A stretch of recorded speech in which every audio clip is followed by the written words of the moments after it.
उर्मिलेश संवाद के इस खास अंक में आपका स्वागत है। भारतीय जनता पार्टी के बारे में बहुत सारे लोगों की धारणा है कि ये राजनीति में धर्म का उपयोग करती है या दुरुपयोग करती है। राजनीतिक मंसूबे हैं धर्म के नाम पर इसके। लेकिन दोस्तों, किसी भी चीज का इस्तेमाल भारतीय जनता पार्टी जैसी पार्टी कर सकती है अपने चुनावी लाभ के लिए। यह हाल के घटनाक्रमों से ये दिखाई दे रहा है। ये केवल क्रिकेट की बात नहीं है, कास्ट की भी।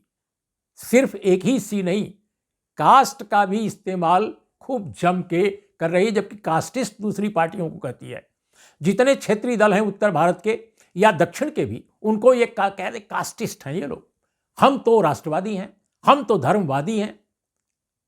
लेकिन अभी दोस्तों, पटना में, बिहार की राजधानी, जहां पर कोई असेंबली इलेक्शन नहीं हो रहा है, लेकिन वहां पर यदुवंशियों का एक सम्मेलन किया भारतीय जनता पार्टी के लोगों ने।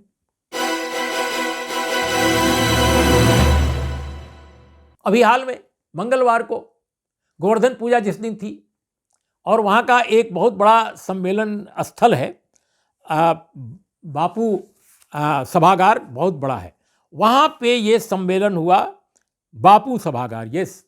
और इसका नाम रहा यदुवंश सम्मेलन। यादव बिरादरी के लोगों को इकट्ठा किया गया। भारतीय जनता पार्टी के बैनर तले बड़े बड़े बीजेपी के नेता थे, केंद्रीय मंत्री भी उसमें शुमार थे। अब ये क्यों किया गया? पहले भी बीजेपी ने मैंने जातियों का सम्मेलन किया है, लेकिन यादवों का कोई सम्मेलन मैंने कभी नहीं सुना। हो सकता है हुआ हो।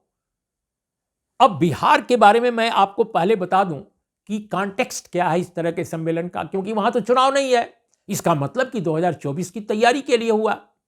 और 2024 की तैयारी में आखिर क्या दिक्कत आ गई बीजेपी को कि यादवों का सम्मेलन करना पड़ा, किसी और जाति बिरादरी का क्यों नहीं? इसकी भी बड़ी दिलचस्प कहानी है। लेकिन इसके पहले एक बहुत जरूरी आंकड़ा सुन लीजिए। ये जो बिहार की नई रिपोर्ट आई है जातिवार जनगणना की, उसकी में कहा गया है कि बिहार की जो पूरी आबादी है अभी 13,07,25,310 है।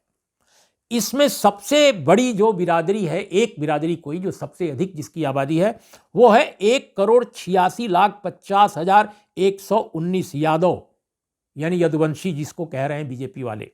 हर चीज को संस्कृताइज करते हैं ना ये लोग। तो 1,86,50,119 लोग यादव, गोपाल, याहिर या इस तरह के बहुत सारे नाम लिए गए हैं उसमें। अब सवाल इस बात का है कि इन लोगों के सम्मेलन की जरूरत क्या आन पड़ी? सवाल है, कहां से ये विचार आया?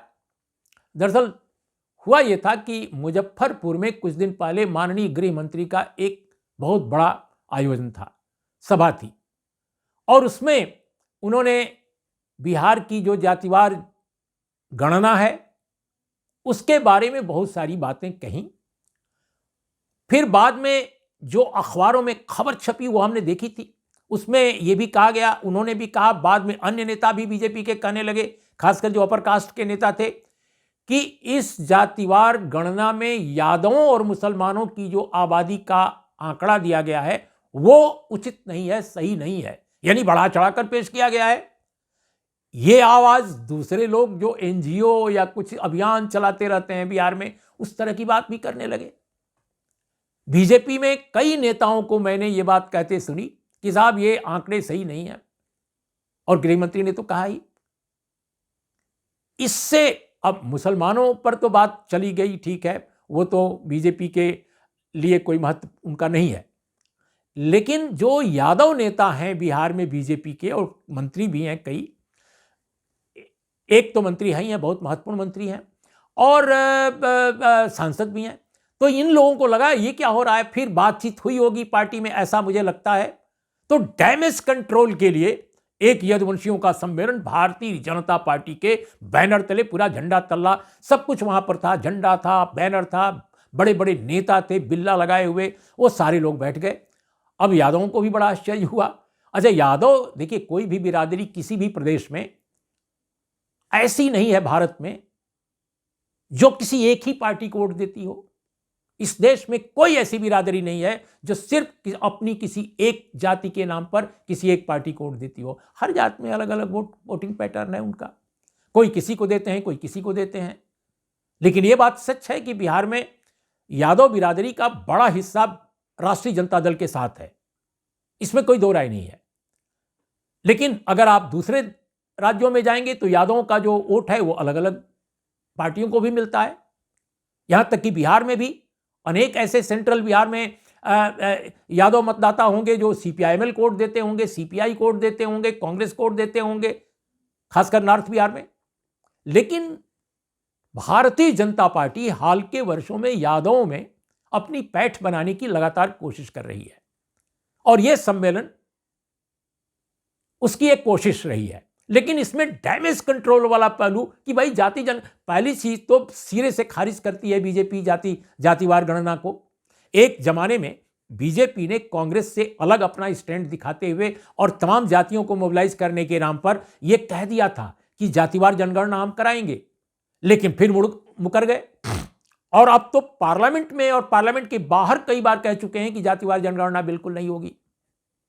इन 5 राज्यों के चुनाव में 3-4 राज्य ऐसे हैं जहां जातिवार जनगणना का प्रश्न जो है राजनीतिक विमर्श में रहा है। छत्तीसगढ़, मध्य प्रदेश, राजस्थान और तेलंगाना।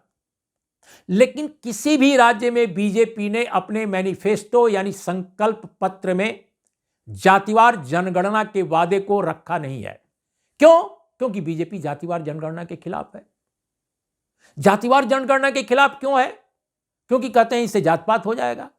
तो जात पात तो इससे यादवों का सम्मेलन बुलाने से नहीं हो रहा है।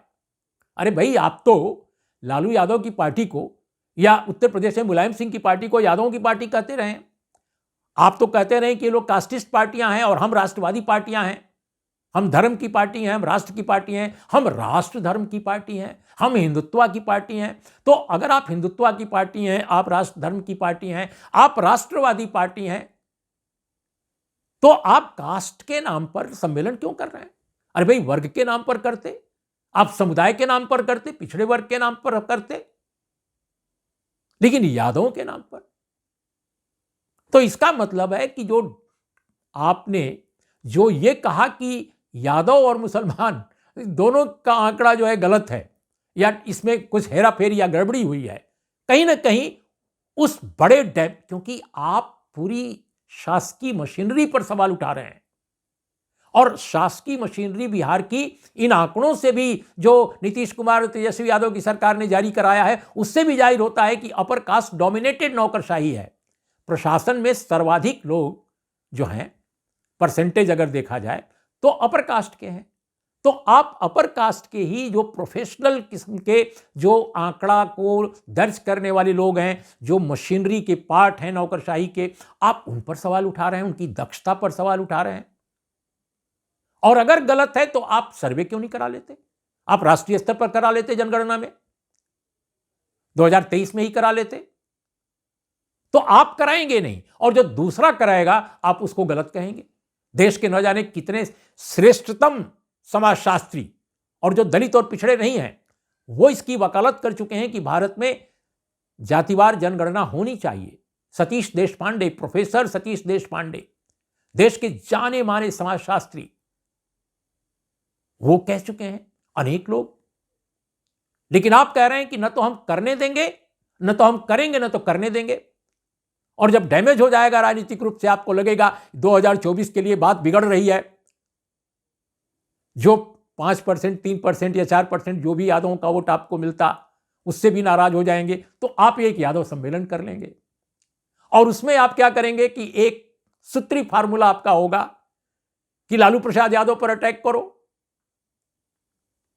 नीतीश कुमार और तेजस्वी यादव की सरकार के जातिवार जनगणना के आंकड़ों पर बात करने के बजाय और उनसे उसके मुताबिक नीतियां बनाने के बजाय कि भाई लैंड रिफॉर्म्स हो, शिक्षा में क्या हो और आर्थिक नीतियों के स्तर पर क्या हो, हेल्थ स्कीम कैसी चलाई जाए, रोजगार के लिए और क्या क्या किया जाए, इन मुद्दों पर बात करने के बजाय आप सिर्फ अटैक करेंगे नेताओं पर। लालू यादव पर इतना अटैक करेंगे, आपको तनिक भी ख्याल नहीं है कि वो आदमी एक बहुत ही एक बड़ी सर्जरी कराकर लौटे हैं और स्वास्थ्य लाभ कर रहे हैं। अभी आप कम से कम एक सेहत को भी नजरअंदाज नहीं किया जाना चाहिए किसी व्यक्ति के। तो यह सम्मेलन जो हुआ उसमें दो ही काम हुआ, एक तो डैमेज कंट्रोल करने की कोशिश, असफल कोशिश, और दूसरी लालू यादव पर जमकर अटैक करना कि उन्होंने ये कर दिया, वो कर दिया, उन्होंने बिरादरी के साथ ये अन्याय किया, ऐसा किया। अरे भाई, तो आप न्याय करने से किसने रोका है आपको? आप यादवों का क्या, आप दलित का करते, आदिवासी का करते, सारे पिछड़ों का करते, उसमें यादव भी आ जाते।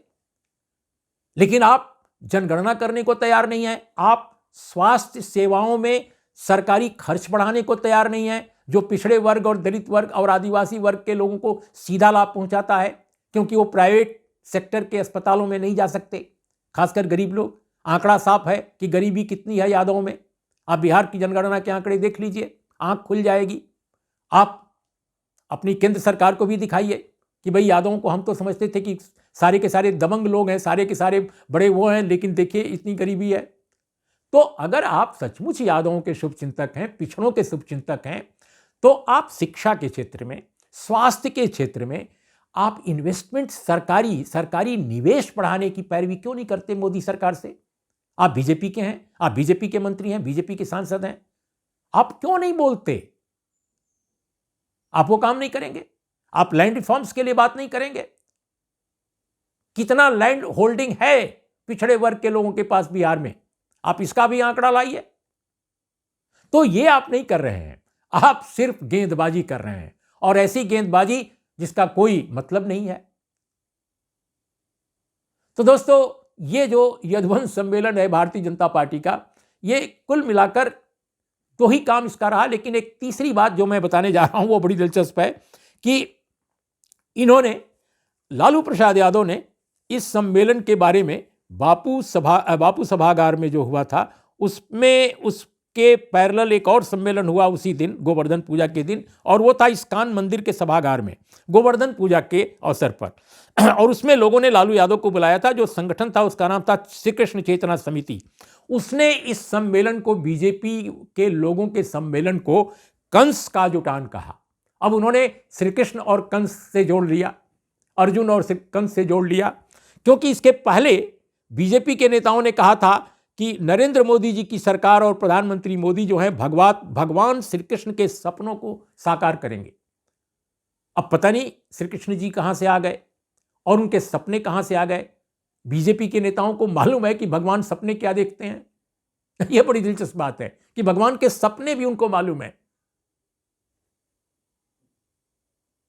तो भगवान जो सपने देखते हैं उनको पूरा करेंगे नरेंद्र मोदी जी। लेकिन हेल्थ स्कीम के बारे में, शिक्षा के बारे में, रोजगार के बारे में कुछ नहीं हम कहेंगे। तो किसे बेवकूफ बनाना है भैया, ये मुझे बात नहीं समझ में आ रही है। आप बताएं कि कितने लोग पिछड़े वर्ग के हैं जो महत्वपूर्ण मंत्रालय संभालते हैं, कितने लोग हैं दलित, आदिवासी और पिछड़े वर्ग के जो केंद्र सरकार जो मौजूदा है उसके महकमे जो मंत्रालय हैं उसमें सेक्रेटरी लेवल या ज्वाइंट सेक्रेटरी लेवल हैं। आप बताइए आंकड़े। आईएएस कितने ऐसे हैं जो मंत्रालयों का कार्यभार संभाल रहे हैं? निजी क्षेत्र में भारत के कितने लोग दलित और आदिवासी और ओबीसी हैं, इंक्लूडिंग यादव, जो रोजगार पाए हुए हैं, परसेंटेज उनका क्या है? आप अपनी सरकार से सर्वे करा लीजिए। तो जो ठोस बातें हैं उन पर आप काम नहीं करेंगे, आप सिर्फ शब्दबाजी करेंगे, जुमलेबाजी करेंगे, क्योंकि आपको लगता है कि जुमलों से लोग वोट दे देंगे। हम किसी पार्टी के न तो समर्थक हैं और न तो हम बेवजह आलोचक हैं, लेकिन फैक्ट्स पर बात करना मेरी आदत है, वो मेरी आदत में शुमार है, और आज से नहीं, बहुत पहले से। और इसी के कारण मैंने तमाम लोगों की आलोचना की है। बिहार में कोई भी राजनीतिक पार्टी ऐसी नहीं है जिसकी आलोचना मैंने न की हो। लेकिन आप जब जाति के नाम पर दलबंदी और गोलबंदी करते हैं सिर्फ डैमेज कंट्रोल के लिए, क्योंकि आपके नेता ने पूरी रिपोर्ट को ही या पूरी जनगणना के प्रयासों को ही, जातिवार जनगणना के प्रयासों को ही खारिज किया, आरोप लगाया, और आपके पार्टी के अन्य नेता उसको फॉलो करने लगे, तब आपको याद आया कि भाई कुछ सम्मेलन कर लिया जाए। और उस सम्मेलन में आपके पास कोई एजेंडा नहीं है पिछड़ों के लिए। एक जाति विशेष पर क्यों आपने सम्मेलन कराया? आप सारे पिछड़ों का करते। तो बांट तो आप रहे हैं जातियों में लोगों को, और आप कहते हैं कि लोग कास्टिस्ट हो गए हैं। जनगणना होगी जाति के आधार पर तो कास्टिस्ट लोग हो जाएंगे। तो आप कहते कि भाई हिंदू धर्म सबका है, तो मंदिर का पुजारी भी दलित हो सकता है, आदिवासी हो सकता है, ओबीसी हो सकता है, उसके लिए सरकार कानून लाए, जैसा कि तमिलनाडु की डीएमके सरकार ने लाया है। और डीएमके सरकार ने कानून ही नहीं लाया है, उसको एग्जीक्यूट किया है, उसको इंप्लीमेंट किया है। आपके यहां क्यों नहीं हो रहा है? वर्ण व्यवस्था को डिमोलिश करने के लिए क्यों नहीं कानून आता? गैर बराबरी खत्म जो करने की, जो वर्ण के आधार पर जो कोशिश होनी चाहिए, जिसकी अंबेडकर ने वकालत की थी, आपकी सरकार क्यों नहीं कर रही है?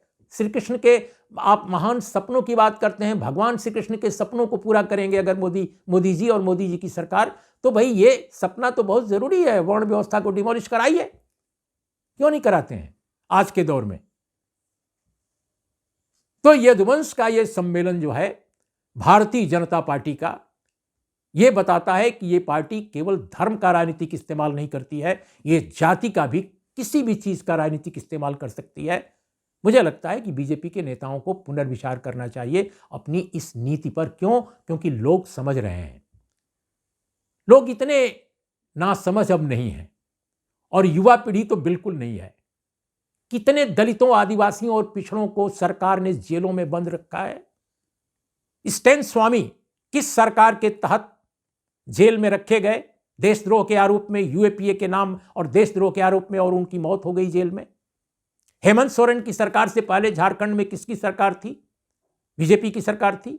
और बीजेपी की उस सरकार के तहत 8 साल से लेकर 13 साल के लड़के, नाबालिग लड़के देशद्रोह और यूएपीए में गिरफ्तार हुए कि नहीं हुए थे?